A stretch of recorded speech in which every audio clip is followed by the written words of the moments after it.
students, welcome back to my YouTube channel Let's Learn with Dr. Sarita. Students, आज हम लोग hypertension के बारे में समझेंगे कि हाइपरटेंशन क्या है।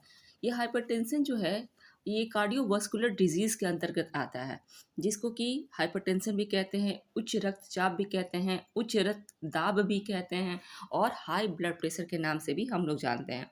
ये किस बीमारी के अंतर्गत आता है? तो कार्डियोवास्कुलर रोग के अंतर्गत आता है। कार्डियोवास्कुलर जो डिजीज़ होता है उसी के अंतर्गत हाइपरटेंशन भी आता है, जिसको कि उच्च रक्तचाप कहते हैं। ठीक है, उच्च रक्तचाप, हाई ब्लड प्रेशर, उच्च रक्तदाब आदि नामों से हम हाइपरटेंशन को जानते हैं। तो सबसे पहले देखिए, जो हाइपरटेंशन है और हाइपोटेंशन दोनों में अंतर है। इस अंतर को समझ लीजिए। हाइपरटेंशन क्या होता है? हाइपरटेंशन में जो रक्तचाप होता है या रक्तदाब कहते हैं वो उच्च होता है, वो हाई होता है। और हाइपो में क्या होता है? हाइपो में निम्न दाब होता है ना। जो रक्तचाप क्या होगा? निम्न होगा। ठीक है, हाइपो और हाइपर का अंतर समझ लीजिए। हाइपर मतलब उच्च और हाइपो मतलब निम्न। ठीक है, यानी कि उच्च, हाइपर मतलब उच्च रक्तदाब और हाइपो मतलब निम्न रक्तदाब। ठीक है, अब हम समझ लेते हैं कि मतलब हाइपरटेंशन, देखिए हाइपरटेंशन अपने आप में कोई बीमारी नहीं है। हम इसको डिजीज़ के अंतर्गत लेते तो हैं, लेकिन जनरली देखा जाए तो हाइपरटेंशन कोई अपने आप में बीमारी नहीं ली है। It is a not a disease, it is known as a silent killer कह सकते हैं। ठीक है, यह एक डिजीज़ नहीं है बट ये साइलेंट किलर है और धीरे धीरे बहुत सारी बीमारियों का जो एक लक्षण के रूप में दिखता है। ठीक है, हमारे शरीर के अंदर बहुत सारी कुछ ना कुछ बीमारियां होती रहती हैं। जैसे समझ लीजिए कि ओबेसिटी है, या हृदय रोग है, या किडनी का कोई समस्या है, या हार्मोनल इम्बैलेंस है, या एड्रिनल ग्रंथि आपकी काम नहीं कर रही है, आपकी हाइपोथैलेमस ग्रंथि ठीक से काम नहीं कर रही है। तो वो कहने का मतलब है कि जो हाइपरटेंशन के पीछे कोई ना कोई रीज़न ज़रूर होता है। हाइपरटेंशन अपने आप में कोई बीमारी नहीं है। ठीक है, हाइपरटेंशन क्या है? अपने आप में कोई बीमारी नहीं है, इसलिए हाइपरटेंशन के कोई जो खास जो होते हैं कि मतलब सिम्टम्स भी नज़र नहीं आते हैं। और अचानक आप ऐसे नॉर्मली ठीक रहिएगा और अचानक आपको हार्ट अटैक आ गया। ठीक है, तो क्या हो गया फिर? वो क्योंकि वो धीरे धीरे इसके साइलेंट किलर इसलिए इसीलिए कहते हैं क्योंकि इसके जो लक्षण दृष्टिगोचर नहीं होते हैं और अचानक इसके लक्षण प्रकट हो जाते हैं। ठीक है, तो हार्ट फेलियर हो जाता है और बहुत सारी बीमारियां हैं। जैसे मान लो किसी को चक्कर आ रहा है, हाँ, किसी को अचानक कभी दिल में दर्द हो गया, तो लोग रेयर ले लेते हैं, ऐसे उसको इग्नोर कर देते हैं। तो ये इग्नोर धीरे धीरे करने की आदत हो जाती है कि सिर दर्द कर रहा है तो उसको इग्नोर कर रहे हैं, किसी को चक्कर आ रहा है। अब इसका मतलब ये नहीं कि नॉर्मल भी सिर दर्द करे तो हम समझ लें हाइपोटेंशन हाइपरटेंशन है, नहीं। तो हाइपरटेंशन बहुत सारी कुछ ना कुछ हमारे शरीर के अंदर कमियां होती हैं, कुछ डिजीज़ होता है, उसकी वजह से ही हाइपरटेंशन होता है। उच्च रक्तचाप जो हमारा है उसी की वजह से होता है। हमारे रक्त पे जो हमारी जो आर्टरी है उस पर दबाव पड़ता है।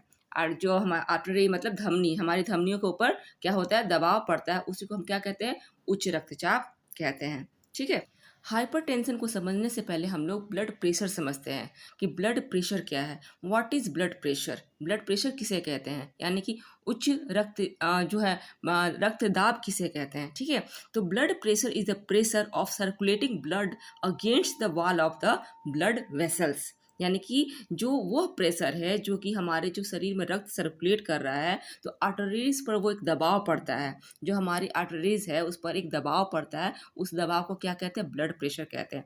हिंदी में बात करें तो रक्तचाप रक्त वाहिकाओं की बाहरी झिल्ली पर रक्त संचार यानी कि रक्त के मूव के लिए डाला गया क्या है? दबाव है। हमारी जो रक्त की वाहिकाएं हैं उस पर एक दबाव पड़ता है, वो उसको क्या कहते हैं? उसको हम रक्तचाप कहते हैं। इस प्रकार कह सकते हैं कि ब्लड प्रेशर वह प्रेशर है जो ब्लड के फ्लो के लिए बहुत ही आवश्यक है। हमारे शरीर में ब्लड के फ्लो के लिए ब्लड प्रेशर का होना अति आवश्यक है। और यह प्रेशर कहाँ लगता है? तो ये हमारा प्रेशर लगता है हमारी आर्टरीज के दीवार पर, हमारी धमनियों की दीवार पर, है ना। धमनियों की दीवार पर ये प्रेशर लगता है और ये लगना ज़रूरी है हमारे शरीर में रक्त को मूव करने के लिए। सभी जो बॉडी पार्ट्स है उसमें ब्लड को जाने के लिए ये दबाव, ब्लड प्रेशर का होना अति आवश्यक है। अगर ब्लड में प्रेशर नहीं होगा तो क्या होगा? हमारी आर्टरीज से ब्लड का फ्लो रुक जाएगा, और ब्लड का फ्लो रुक जाएगा तो क्या होगा? अगर शरीर में ब्लड ही नहीं जाएगा तो इंसान क्या हो जाएगा? मर जाएगा, है ना, व्यक्ति की मृत्यु हो जाएगी। तो ब्लड प्रेशर क्या कैसे होता है? हृदय के जो संकुचन के साथ बढ़ता है और जब हृदय फैलता है तो घटता है। ब्लड का जो प्रेशर होता है, हृदय हृदय आपका फैलता है और सिकुड़ता है। तो जब हृदय सिकुड़ता है तो ब्लड प्रेशर क्या होता है, ब्लड प्रेशर आपका बढ़ता है। और जब हृदय फैलता है, जब हार्ट फैलता है, तब ब्लड प्रेशर घटता है। ठीक है, आई होप आपको ब्लड प्रेशर समझ में आएगा कि ब्लड प्रेशर क्या है। तो ब्लड प्रेशर क्या है, वह प्रेशर है जो हमारे शरीर में ब्लड के मूवमेंट के लिए बहुत ही आवश्यक है। ठीक है, अब हम समझते हैं कि हाइपरटेंशन क्या है। ठीक है, हाइपरटेंशन को समझते हैं।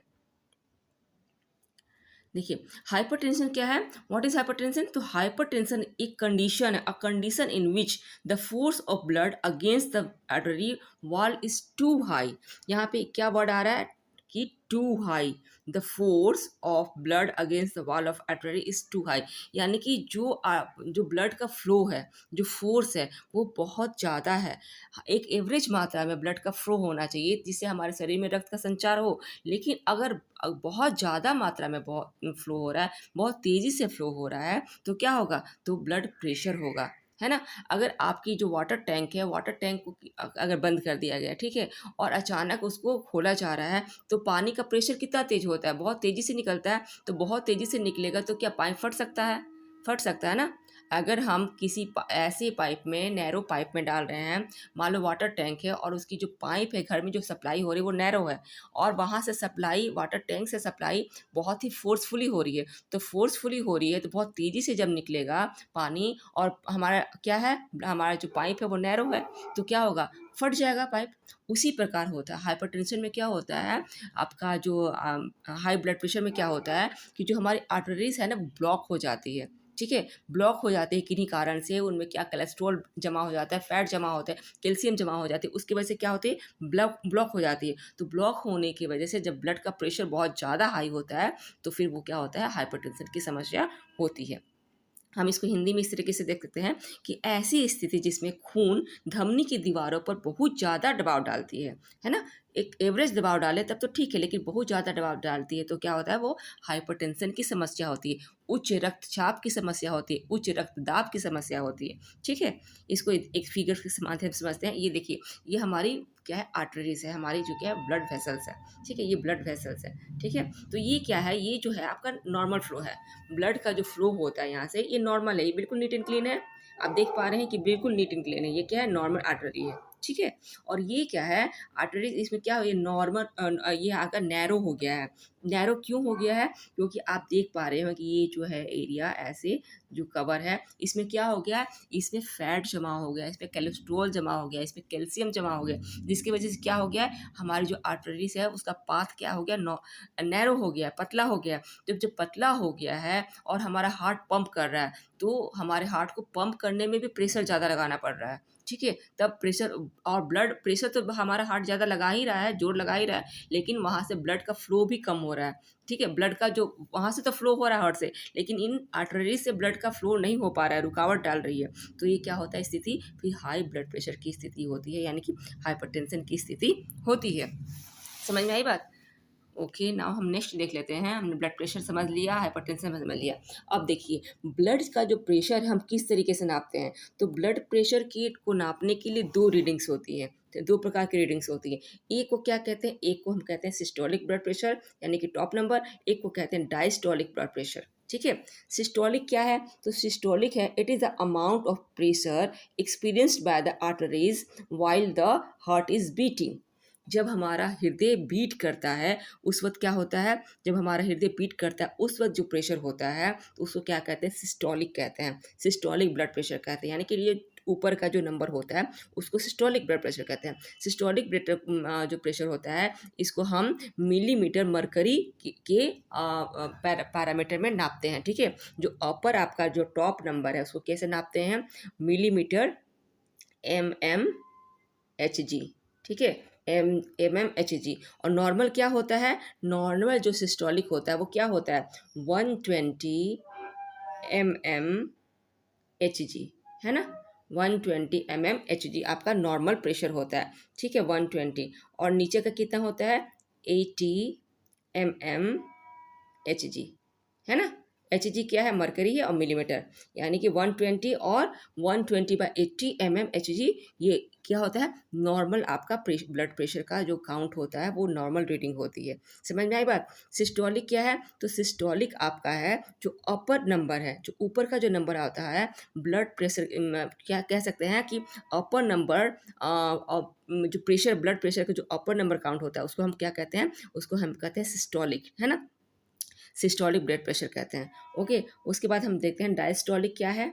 तो डायस्टोलिक क्या होती है कि ये बॉटम नंबर है, ठीक है, जो नीचे का नंबर होता है। It is the amount, is the amount of pressure in the arteries while the heart is resting in between hearts beat, यानी कि दो हृदय के जो दो बीट्स होते हैं, दो धड़कन होती है, दो धड़कन के बीच का जो रेस्ट का समय होता है, जब हमारा हृदय रेस्ट करता है, आपकी जानते ना कि आपकी 1 मिनट में 72 बार हृदय धड़कता है, 1 मिनट में 72 बार क्या होता है, हृदय बीट करता है। तो इनके बीट के बीच थोड़ा सा अंतर होता है, थोड़ा सा गैप होता है। उस जो गैप के समय जो रीडिंग होती होगी, गैप के समय जो हमारे हृदय की ब्लड प्रेशर की जो रीडिंग होगी उसको बोलेंगे डायस्टोलिक ब्लड प्रेशर, ठीक है, उसको क्या बोलेंगे, डायस्टोलिक ब्लड प्रेशर, जो कि नीचे का नंबर होता है। ओके, हम इसको हिंदी में भी समझ लेते हैं कि सिस्टोलिक प्रेशर दिल के धड़कने पर दबाव का मापन होता है। क्या होता है, सिस्टोलिक प्रेशर किसको कहते हैं कि दिल के धड़कने पर दबाव का मापन होता है, जबकि डायस्टोलिक जो प्रेशर होता है दो धड़कनों के बीच दबाव का मापन होता है ना, दो धड़कनों के बीच जो रेस्ट का समय होता है उस पर उसका मापन होता है। इन दोनों में ही मरकरी प्रति मिलीमीटर यानी कि mmHg में मापा जाता है। समझ में आई बात। सिस्टोलिक और डायस्टोलिक बीपी का सामान्य रीडिंग क्या है, 120/80 mmHg, इजंट इट। समझ में आ गया। आगे हम बढ़ते हैं। अब हम देखते हैं ये क्या है, ये आपका स्फाइगो नैनोमीटर है, स्फाइग्नो नैनोमीटर है। ये क्या करता है, तो ये रक्तचाप मापने की एक मशीन है जो कि आपकी रक्तचाप को मापता है मैनुअली, यानी मैनुअली रीडिंग करता है, ठीक है। ये इस मशीन को आप सबने देखा होगा अपने घर में, अपना ब्लड प्रेशर नापते, या डॉक्टर के पास जब आप कहीं गए हो किसी बीमारी में, तो डॉक्टर पहले क्या करते हैं, ब्लड प्रेशर ही नापते हैं, देखते हैं कि ब्लड प्रेशर कैसा है। तो ये क्या होता है, ये आपके हाथ में लगा दी जाती है, फिर ये जो यहाँ पे जो आपको दिख रहा है इसे पंप किया जाता है, और फिर यहाँ पे रीडिंग दिखी जाती है, अपर रीडिंग और नीचे का रीडिंग, यानी कि सिस्टोलिक रीडिंग और डायस्टोलिक रीडिंग को रीड करके अनुमान लगा दिया जाता है कि ब्लड प्रेशर नॉर्मल है या नॉर्मल से ज़्यादा है या फिर उसकी वर्स्ट कंडीशन है, ठीक है। ओके, नेक्स्ट हम देख लेते हैं क्लासिफिकेशन ऑफ ब्लड प्रेशर।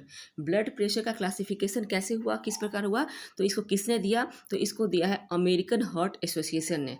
किसने दिया है, ब्लड प्रेशर को क्लासिफाई किसने किया है, अमेरिकन हार्ट एसोसिएशन ने। कब किया था, तो 2017 में इसको रिवाइज्ड फॉर्म में दिया गया था, 2017 में रिवाइज्ड फॉर्म में दिया गया था। किसने दिया था, तो हमें अमेरिकन हार्ट एसोसिएशन ने, ठीक है। इसमें हम क्या देखते हैं, इसमें आप फिगर के माध्यम से देख सकते हैं कि जो नॉर्मल है, जो नॉर्मल कंडीशन होती है, ठीक है, ये आपका क्या है, ये नॉर्मल है, ठीक है। नॉर्मल में क्या है, तो सिस्टोलिक ये है, ये डायस्टोलिक, यानी कि नॉर्मल जब कंडीशन होगी तो व्यक्ति की, तो 120 क्या होगा, mmHg, ठीक है, 120 mmHg मरकरी, मिलीमीटर मरकरी होगा, ठीक है। और जब नीचे का क्या होगा, 80 मरकरी, है ना। तो ये क्या हो गया, ये नॉर्मल कंडीशन में होती है। उसके बाद क्या होता है, ये एल्टिवेटेड मतलब में क्या होता है कि उससे ज़्यादा, एल्टिवेटेड में क्या हो जाएगा कि उससे ज़्यादा, यानी कि नॉर्मल से अब एक स्टेप आगे बढ़ गए हैं, है ना। हमारे जो ब्लड प्रेशर है अब धीरे धीरे वो प्रभावित होने लगा है, नहीं होना चाहिए, नॉर्मल ही होना चाहिए। तो उस कंडीशन में क्या होता है कि 120 से 129, 120 से 129, यानी कि 120 से 129 के बीच में रहेगा तो क्या माना जाएगा, उसको एल्टिवेटेड कहा जाता है, यानी कि नॉर्मल से अब स्थिति आगे बढ़ रही है डेंजर की तरफ, है ना। और नीचे का कितना है, नीचे का 80 ही है, नीचे का जो है डायस्टोलिक जो प्रेशर है 80 है, और सिस्टोलिक प्रेशर क्या है, 120 से लेकर 129। नेक्स्ट जो स्टेज आ जाता है वो क्या है, नेक्स्ट स्टेज आपका हाई ब्लड प्रेशर का स्थिति है। पहला क्या है, पहला नॉर्मल है, ये नॉर्मल है, ठीक है। नॉर्मल से अब हम थोड़े थोड़े प्रभावित हो रहे हैं, मतलब कि अब ध्यान देने की बात है। ध्यान नहीं देंगे तो क्या हो जाएगा कि हाई ब्लड प्रेशर की स्थिति आ जाएगी। हाई ब्लड प्रेशर की स्थिति में क्या होती है, इसको दो स्टेज में डिवाइड करते हैं। पहला है 130 से 139, ठीक है, 130 से 139 क्या होता है, आपकी रीडिंग होती है, यानी कि सिस्टोलिक की रीडिंग 130 से 139 के बीच में होगी और डायस्टोलिक 80 टू 89 उसके बीच में होगी। तो क्या होगा, हाई ब्लड प्रेशर का पहले स्टेज में हम आ जाते हैं, यानी कि हाई ब्लड प्रेशर है लेकिन अभी पहला ही स्टेज है, ठीक है। और दूसरे स्टेज में क्या हो जाता है कि 140 से लेके 180 का रेंज हो जाता है आपकी सिस्टोलिक का, और डायस्टोलिक का 190 से 120 के बीच में। 90 से 120 के बीच में क्या होगा, आपका डायस्टोलिक का प्रेशर दाब होगा। उसके बाद कंडीशन आती है हाइपरटेंशन क्राइसिस। ये जो बहुत ही वर्स्ट कंडीशन होती है, बहुत ही ख़राब स्थिति होती है हाइपरटेंशन क्राइसिस की, ठीक है। इसमें क्या होता है, हाइपरटेंशन क्राइसिस में जो आपका सिस्टोलिक प्रेशर है 180 होता है या फिर उससे भी हाई, ठीक है, हायर देन 180, और हाई और उससे और क्या होता है, नीचे का क्या होता है, हायर देन 120, ठीक है। यानी कि 180 से ज़्यादा, कितना भी ज़्यादा, और 120 से ज़्यादा नीचे का आपका डायस्टोलिक प्रेशर होता है। तो ये जो पूरी स्थिति है, इस पे हम कैलकुलेशन करके देख सकते हैं कि हमारा कितना ब्लड प्रेशर है, हमारा ब्लड प्रेशर नॉर्मल है कि एल्टिवेटेड है, कि हाई ब्लड प्रेशर के स्टेज 1 में है कि स्टेज 2 में है, कि हाइपरटेंशन क्राइसिस की स्थिति में है, ठीक है। यहाँ हम एक और बात समझ लेते हैं कि जो टाइप्स हैं हाई ब्लड प्रेशर के, हाइपरटेंशन के, दो प्रकार के होते हैं। एक होता है प्राइमरी और दूसरा होता है सेकेंडरी। जो प्राइमरी होता है हाइपरटेंशन, यह स्थिति लगभग 95% लोगों में होती है। जो प्राइमरी स्टेज होता है, प्राइमरी मतलब नॉर्मली मान के चलिए 95% लोगों में क्या होता है, हाइपरटेंशन थोड़ा बहुत होता ही है, blood pressure up and down होता ही है, ठीक है, होगा भी वो, लेकिन वो फिर ठीक हो जाता है। और जो सेकेंडरी हाइपरटेंशन होता है, यह तब होता है जब हमारे आर्टरीज, हमारे जो शरीर में ऑलरेडी कोई ना कोई बीमारी है, कोई ना कोई बीमारी, खतरनाक बीमारी होती है, जैसे कोरोनरी हार्ट डिजीज़ हो गया, किडनी से जुड़ी कोई समस्या हो गई। कहने का मतलब है कि किसी न किसी बीमारी के कारण हाइपरटेंशन जब कॉज होता है तो क्या होता है, हाइपरटेंशन की सेकेंडरी स्थिति आती है। पहली स्थिति तो सब मतलब मैक्सिमम 95% लोगों में क्या होती है, पहली स्थिति होती है। प्राइमरी जो स्टेज होता है हाइपरटेंशन की 95% लोगों में पाई जाती है, ठीक है। उसके बाद सेकेंडरी जो होती है, वो सेकेंडरी जो हाइपरटेंशन के जो फेज होता है, वो लगभग मतलब किसी न किसी बीमारी की वजह से होती है। जो जब भी वो काउज होगी सेकेंडरी हाइपरटेंशन, तो किसी न किसी बीमारी से, या कि हृदय से जुड़ी कोई बीमारी होगी या आपकी किडनी से जुड़ी कोई बीमारी होगी, यानी कुछ ना कुछ उसको प्रॉब्लम होगा, ठीक है। देखिए उसके बाद हम समझ लेते हैं कि अभी तक जो है ना बीपी, जो ब्लड प्रेशर है, उसको मतलब एक सटीक कारण नहीं खोजा गया कि किस वजह से हो सकता है। ये बहुत सारे जो कारणों की, बहुत सारी बीमारियां जो हमारे शरीर के अंदर होती है, उसके परिणाम स्वरूप ही हाई ब्लड प्रेशर होता है, ठीक है। हाई ब्लड प्रेशर क्या होता है, बहुत सारी जो कारण होते हैं, कुछ ना कुछ कारण होता है, उसके परिणाम स्वरूप ही हाई ब्लड प्रेशर होता है। हाई ब्लड प्रेशर जो आता है, हाइपरटेंशन, अपने आप में कोई बीमारी नहीं है, इजंट इट।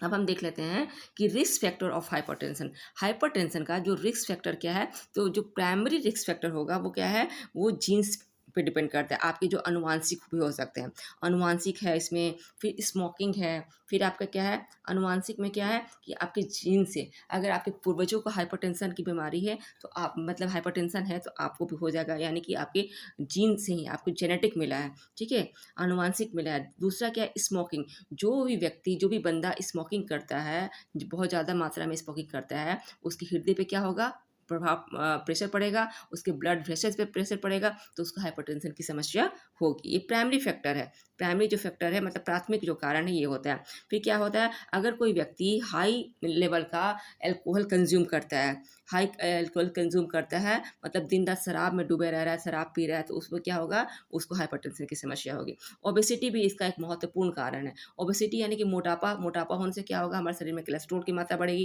कोलेस्ट्रॉल की मात्रा बढ़ेगी तो हमारे आर्टरी में भी तो कोलेस्ट्रॉल की मात्रा बढ़ेगी, और कोलेस्ट्रॉल की मात्रा बढ़ेगी तो क्या होगा, इसका मेजर कारण मान सकते हैं इसको, ओबेसिटी को। आर्टरी में कोलेस्ट्रॉल की मात्रा बढ़ेगी तो वो संकुचित हो जाएगा, वो नैरो हो जाएगा, फिर वहाँ पे क्या होगा, हमारे हृदय को ज़्यादा पंप करना पड़ेगा, ज़्यादा प्रेशर लगाना पड़ेगा, और हमारे जो आर्टरीज है उस पर भी प्रेशर पड़ेगा, तो हाइपरटेंशन की समस्या तब होती है। मोटे लोगों में आप देखेंगे जो ओबेस होते हैं उसमें हाइपरटेंशन की समस्या होती ही होती है। नेक्स्ट आपका है साल्ट, जो ज़्यादा इंटेक, यानी कि नमक की मात्रा ज़्यादा। जो व्यक्ति नमक की मात्रा ज़्यादा खाते हैं उनमें भी हाइपरटेंशन की समस्या पाई जाती है। स्ट्रेस, स्ट्रेस यानी कि चिंता, एंजाइटी जो होगी, तो वैसे व्यक्ति को भी, जो ज़्यादा व्यक्ति चिंता करता है, सोचते रहता है, उसको भी हाइपरटेंशन की समस्या होती है। और एक एजिंग है, ठीक है, यानी कि एजिंग यानी कि आयु के साथ, आयु के साथ साथ हाइपरटेंशन की समस्या बढ़ती है, ठीक है। आयु के साथ साथ क्या होती है, अनेक बीमारियां आती हैं शरीर में। जब उम्र बढ़ती है तो बहुत सारी बीमारियां शरीर में हो जाती हैं। आजकल के समय में तो और ज़्यादा हो रही है। पुराने समय में तो लोग स्वस्थ रहते थे क्योंकि हम नेचुरल चीज़ें खाते थे, प्राकृतिक चीज़ें खाते थे। अब तो हम सब चीज़ मिलावट खा रहे हैं, तो एजिंग एक फैक्टर हो जाता है हाइपरटेंशन का, प्राइमरी हाइपरटेंशन का। नेक्स्ट है आपका लैक ऑफ एक्सरसाइज। जो व्यक्ति खाएगा नहीं, दिन भर पड़े रहेगा, दिन भर आराम करते रहेगा, खाएगा और पड़े रहेगा, खाएगा नहीं, खाएगा और पड़े रहेगा, एक्सरसाइज नहीं करेगा, फिजिकल एक्टिविटीज़ नहीं होगा, यानी कि जो हमारी रूटीन लाइफ स्टाइल है उससे भी ये प्रभावित होती है। तो हमने क्या क्या देखा प्राइमरी फैक्टर में कि हमारे जो जीन्स आनुवांशिकता प्रभावित कर रही है। स्मोकिंग जो होते हैं, स्मोकर्स होते हैं, उनको हाइपरटेंशन की समस्या होगी। जो कि अल्कोहल कंज्यूम कर रहे हैं उनको होगी। जो ओबेसिटी के शिकार हैं, मोटापा के शिकार हैं, उनको होगी। जो नमक की मात्रा ज़्यादा ले रहे हैं खाने में, किसी किसी की आदत होती है ना कि खाना कितना भी अच्छा बना ऊपर से नमक लेके खाएंगे, ऊपर से मिर्ची लेके खाएंगे, तो जो नमक ज़्यादा मात्रा में खा रहा है उनको होगी। जो चिंता करते हैं, स्ट्रेस लेते हैं बहुत ज़्यादा बात बात पे, उनको हाइपरटेंशन की समस्या होगी। एजिंग एक फैक्टर है, यानी कि उम्र के साथ साथ बहुत सारी बीमारियां हो जाती हैं, तो एजिंग एक फैक्टर है। और लैक ऑफ एक्सरसाइज यानी कि फिजिकल एक्सरसाइज मूवमेंट जिसमें कमी होगी तो हाइपरटेंशन की समस्या होगी। ठीक है, अब हम सेकेंडरी देख लेते हैं कि सेकेंडरी फैक्टर्स क्या है हाइपरटेंशन होने की।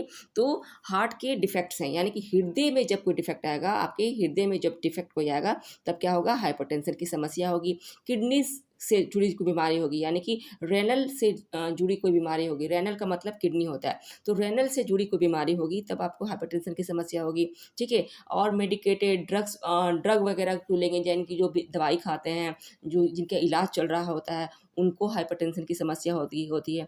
और एक मेन रीज़न है आपकी एड्रेनल और थायराइड ग्लैंड। ठीक है, एड्रेनल और थायराइड ग्लैंड में जो अगर डिफेक्ट आता है तो ये एक महत्वपूर्ण रीज़न है हाइपरटेंशन होने की। एड्रेनल ग्लैंड कहाँ पाया जाता है, आपको मैं पढ़ा चुकी हूँ ग्रंथियों में, कि जो आपके ग्लैंड्स मैंने पढ़ाया था, उसमें बताया था कि एड्रेनल ग्लैंड कहाँ मिलता है।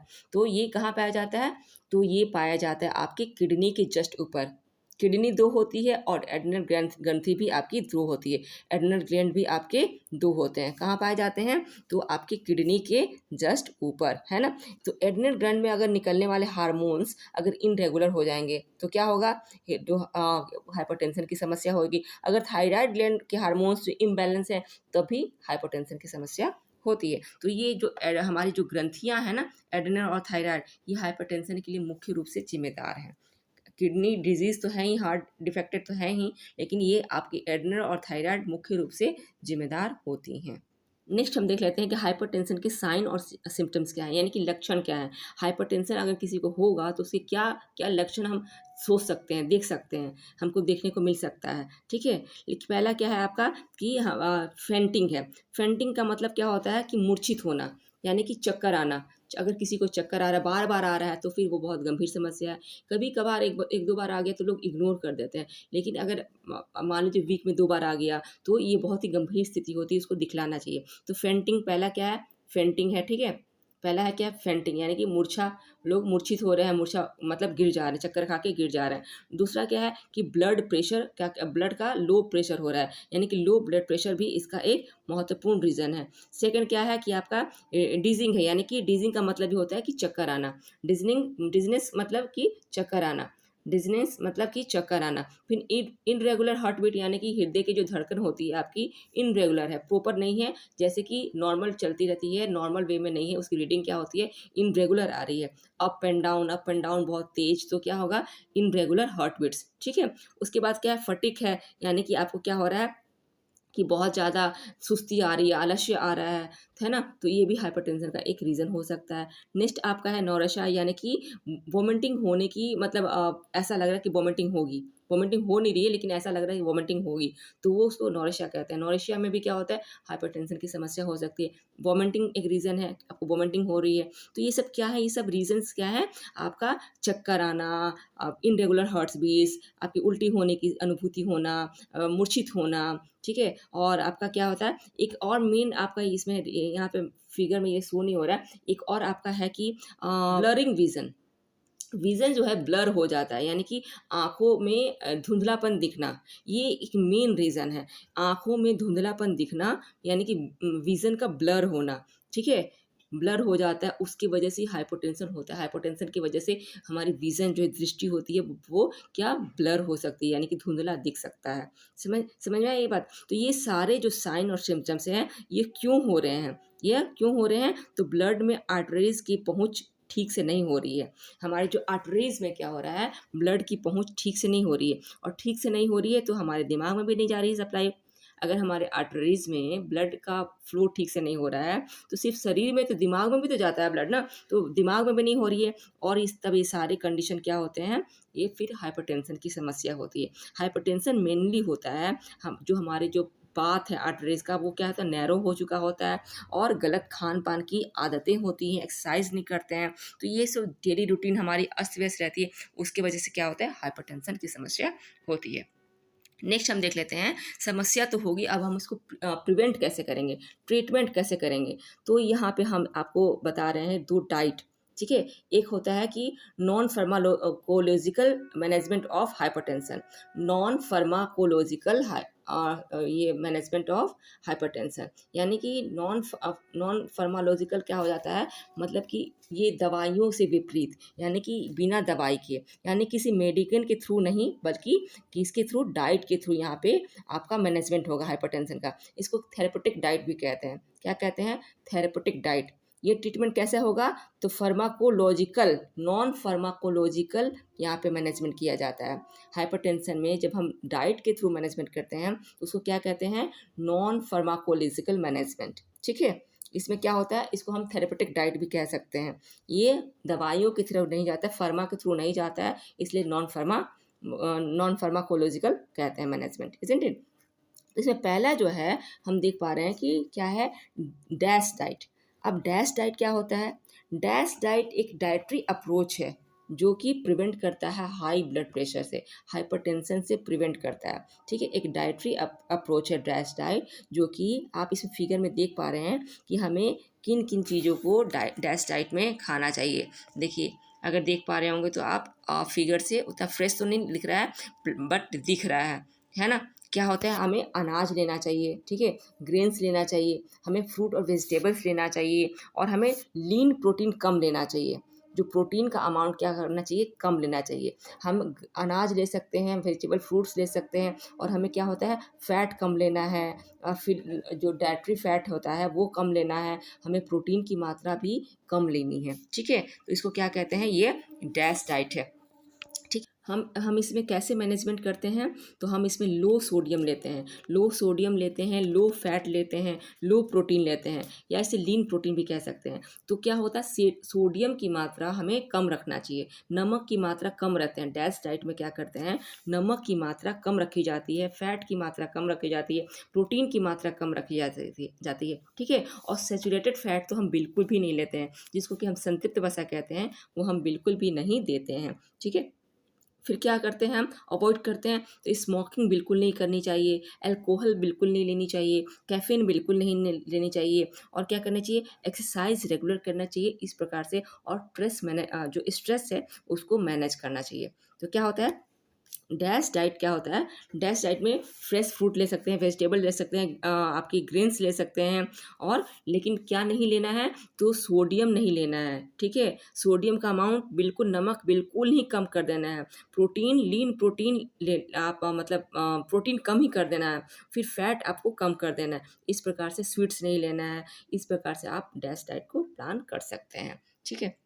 इसमें उतना क्लियर नहीं दिख रहा है, बट फिर भी दिख रहा है। देखिए, फ्रेश फ्रूट एंड वेजिटेबल आपको लेना है, ठीक है। फिर लो फैट डाइटरी लेना है आप, लो जो डेयरी का प्रोडक्ट होता है जिसमें लो फैट होते हैं, वसा होता है, वो आपको लेना है। फिर क्या करना है आपको, फैट और स्वीट्स क्या करना है, बिल्कुल लिमिटेड मात्रा में लेना है। फिर आपको क्या है, लेगुम्स और नट्स और सीड्स, यानी कि दाल और जो नट्स होते हैं वो आपको ले सकते हैं। लीन प्रोटीन, प्रोटीन बहुत मतलब माइल्ड लेनी है आपको, इजंट इट। और उसके बाद ग्रेन्स आप ले सकते हैं। मेन ध्यान क्या रखना होता है इसमें, कि आपकी सोडियम का जो अमाउंट है, जो नमक है, वो कम लेना है, फैट बिल्कुल कम लेना है, प्रोटीन बिल्कुल कम लेना है, ठीक है। इन सब का अमाउंट क्या होता है, डैश डाइट में कम रखी जाती है, ठीक है। अब नेक्स्ट जो हमारा डाइट प्लान है वो है the rice diet. The rice diet को किसने दिया था, तो डॉक्टर कैम्फेर ने दिया था। द राइस डाइट को किसने दिया था, तो डॉक्टर कैम्फेर ने दिया था।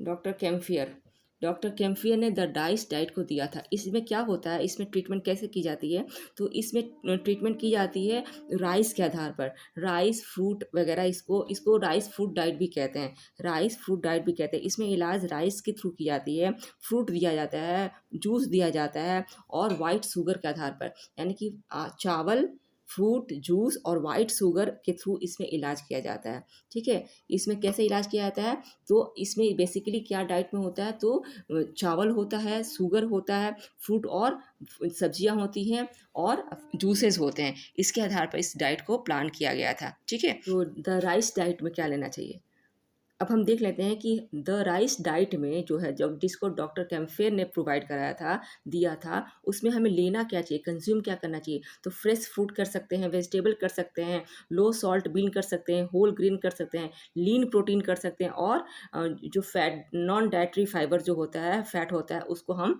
कंज्यूम कर सकते हैं। क्या हम कंज्यूम नहीं करेंगे, तो किसको हम अवॉइड करेंगे, तो जंक फूड अवॉइड करेंगे, सोडा, फ्रोज़न जो फ्रूट फ्रिज में जो फ्रूट्स भोजन स्टोर करके रखते हैं उसको, ठीक है, शुगर कैंडीज़, मिल्क चॉकलेट, इन सबको हम अवॉइड करेंगे, नहीं खाएंगे। डीप जो फ्राइड फ्रूट होते हैं उसको नहीं खाएंगे, रिफाइंड ऑयल वगैरह हम नहीं खाएंगे। ठीक है, तो इस प्रकार हम देखते हैं कि हमारा जो ट्रीटमेंट करने के लिए जो डाइट थेरेपेटिक डाइट है, उसके थ्रू ट्रीटमेंट करने के लिए हम दो प्रकार के डाइट को फॉलो करते हैं। एक को कहते हैं डेस डाइट और एक को डेस डाइट कहते हैं। डेस डाइट में क्या होता है कि हम क्या करते हैं, एक को कहते हैं डेस डाइट। डेस डाइट में क्या होता है, ये मतलब इसमें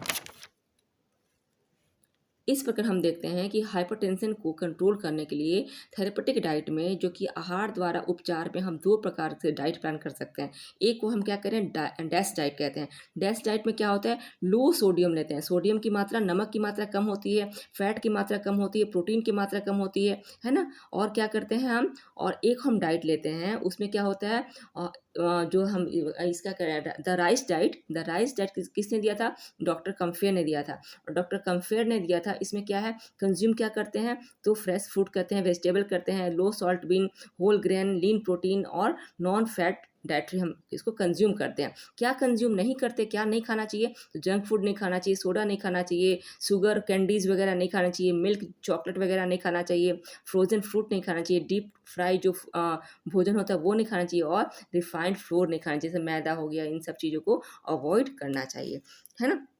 तो ये दो डाइट से हम उपचार कर सकते हैं बिना मेडिसिन के, मतलब मेडिसिन को, यहाँ नॉन फार्मा उपचार है, यानी कि इसमें मेडिसिन की ज़रूरत नहीं है। यहाँ पे हम डाइट के थ्रू उपचार करने की कोशिश कर रहे हैं, यानी कि हाइपरटेंशन के मरीज को क्या हम आहार दे सकते हैं, तो दो प्रकार के आहार यहाँ पे बताए गए हैं। एक को कहते हैं डैश डाइट और दूसरे को कहते हैं द राइस डाइट। ठीक है, राइस डाइट में क्या होता है कि डाइट प्लान करते हैं जिसमें राइस की मात्रा ज़्यादा होती है, वाइट शुगर होता है। ठीक है, राइस की मात्रा होती है, वाइट शुगर होता है। इस प्रकार हम इसमें क्या, फ्रूट होते हैं, वेजिटेबल्स होते हैं, है ना। और ऐसे आपके फ्रूट्स वेजिटेबल होते हैं जिसमें कि प्रोटीन और मैग्नीशियम अच्छी मात्रा में होने चाहिए। ठीक है, हाई ब्लड प्रेशर में हमें प्रोटीन और मैग्नीशियम की मात्रा हाई रखनी चाहिए। अब हमने एक नॉर्मल देख लेते हैं, ये देखिए, ये क्या है, द राइस डाइट का एक फिगर है। इसमें क्या होता है, आपको दिख पा रहे हैं कि चावल है और फ्रूट वेजिटेबल्स आपको दिख पा रहे हैं। तो ये डॉक्टर कैम्फेयर द्वारा बताया गया द राइस डाइट का फिगर है।